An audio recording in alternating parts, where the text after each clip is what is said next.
அதிமுக ஆட்சியில் நெடுஞ்சாலைத்துறை முறைகேடு தொடர்பாக வழக்கு பதிவு செய்யப்பட்டிருக்கிறது. விவரங்களோடு செய்தியாளர் கிருஷ்ணா இணைக்கிறார். கிருஷ்ணா, பின்னணி என்ன? நிச்சயமாக கடந்த 2019ஆம் ஆண்டு சட்டப்பேரவையில் அதிமுக ஆட்சியின் போது ஒரு நெடுஞ்சாலைத்துறை தொடர்பாக ஒரு அறிவிப்பு என்பது வெளியிடப்பட்டது. சுமார் 2000 கோடி ரூபாய் அளவிற்கான இந்த நெடுஞ்சாலை பணிகள் என்பது ஒப்பந்த பணிகள் விடப்படும் என்று தெரிவிக்கப்பட்டிருந்தது. அந்த அடிப்படையில் கோவை, தஞ்சாவூர், உக்கடம் உள்ளிட்ட பகுதிகளிலும் இந்த நெடுஞ்சாலை பணி, அதாவது சாலை ஒப்பந்தங்களை பராமரிப்பது, மேற்கொள்வது, பாலத்தை பராமரிப்பது தொடர்பான சுமார் 2000 கோடி ரூபாய் அளவிலான இந்த ஒப்பந்த பணிகள் என்பது அறிவிக்கப்பட்டிருந்தது. இது தொடர்பாக டெண்டர்களும் விடப்பட்டு அதில் பல்வேறு நிறுவனங்களுக்கும் கொடுக்கப்பட்டிருந்தது. இதில் முக்கியமாக இந்த விவகாரத்தில் லஞ்ச ஒழிப்புத்துறை ஒரு விரிவான விசாரணை ஒன்றை கடந்த 2022ஆம் ஆண்டு நடத்தியது. இந்த ஒப்பந்த பணிகளில் முறைகேடு நடந்திருப்பதாக கிடைக்கப்பட்ட தகவலின் அடிப்படையில் லஞ்ச ஒழிப்புத்துறை அந்த விரிவான விசாரணையை துவங்கி அதில் கிடைக்கப்பட்ட தகவல்களை அடிப்படையாக வைத்துதான் தற்போது இந்த லஞ்ச ஒழிப்புத்துறை வழக்கு பதிவு செய்திருக்கிறது.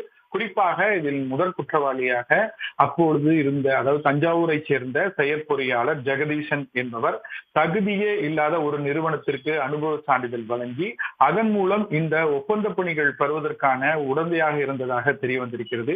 இதில் 3 நிறுவனங்கள் மீதும் வழக்கு என்பது பதிவு செய்யப்பட்டிருக்கிறது. இந்த 3 நிறுவனங்கள் தான் சுமார் 2000 கோடி ரூபாய் அளவிலான இந்த நெடுஞ்சாலைத்துறை தொடர்பான ஒப்பந்த பணிகளை பெற்றிருக்கிறார்கள். அதில் முக்கியமாக KCP இன்ஜினியரிங் இந்த நிறுவனம் என்பது அதிமுக முன்னாள் அமைச்சர் SP வேலுமணி தொடர்பான நிறுவனம். இந்த நிறுவனம் ஏற்கனவே சென்னை மற்றும் கோவை மாநகராட்சிகளில் கோடிக்கணக்கான ரூபாய் ஒப்பந்த ஊழலில் தொடர்பு கொண்டு அதில் லஞ்ச ஒழிப்புத்துறை வழக்கு பதிவு செய்து அது விசாரணை என்பது நடைபெற்று வருகிறது. அதே நேரத்தில் RR இன்ஃப்ரா கன்ஸ்ட்ரக்சர் மற்றும் SPக்கு இது அதிமுக முன்னாள் முதலமைச்சர் எடப்பாடி பழனிசாமியின் நெருங்கிய நண்பர்கள் தொடர்பான நிறுவனமாகும். இதில் ஏற்கனவே வருமான வரித்துறை அதிகாரிகள் சோதனை நடத்தி பல கோடி ரூபாய் வரி ஏய்ப்பு என்பதையும் கண்டுபிடித்து இவர்களும் பல்வேறு டெண்டர் முறைகளில் ஈடுபட்டது தொடர்பாக விசாரணை என்பதும் லஞ்ச ஒழிப்புத்துறையால் மேற்கொள்ளப்பட்டு வருகிறது.